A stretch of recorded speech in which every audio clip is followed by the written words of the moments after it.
هر تش گران کی و امن کاری قوم فقیر داره با پیرمه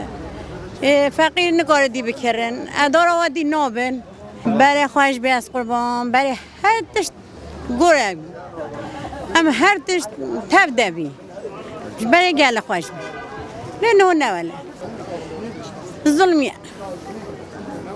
ما چیه ما متبيزن والله بهابون فرزيده شقامي داره ام خاطش کی جند زان خدای دی کس که خواهی که هر کس کی گور حال خواهد چش خواهد که هات او خواسته هنگی روزات چند بیزن خواستگاه بار خواستگاه بری ام اولاد بیزن خورم چه بیزن در شکل و تشتا برد انسانتی نمایه خدا به همه تش گرم بیار راست شرطن گلک زور بینه گلک پر اویدی بینه ملت همه نکار شخوره تشتکی بکره تشکی زورگی خورا بکره شمال خورا بکره زف سقنتی چه بیه شمال خورا حتما زورگی خورا جلگا نهو جلگی چه زورگا پیشه نهو منش بیستاره بکریا اوقاز زور بیا اوقاز زحمت بیا ده سبب گرانی مونه همه کس زانتن سبب گرانی چیه خودمانه مجبوریه عیده بایرام بهابین هیا ام بجنینن هیا زحف بهابین هیا برای جشن امکان شتره هبی امکان ملت ده شتره هبی باش بین ملت یک انسان دشخولی کاری 10-12 انسان خواهی که لی اما نه 5 انسان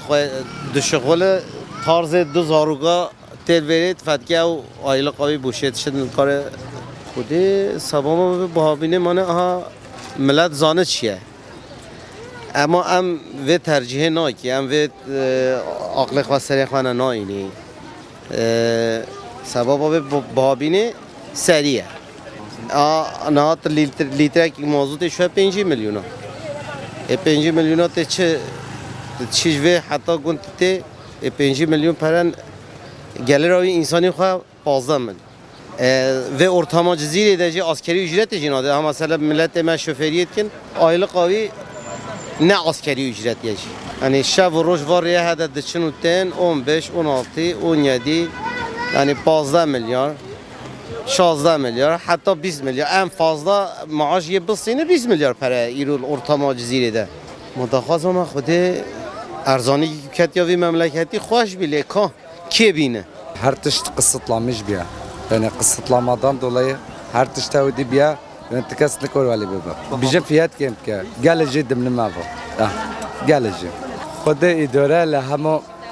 هر تشت ودی بیا کاتیه یعنی کور کاتیه برای تا هفته روش که دشخولی تا هفته که مال جی بیاد تدکوری خواهی کرد نه نوالیا دویتا هاروش بشخوله گروه برای 5-6 سال هر تش بیاد دهقت همه تشت ولی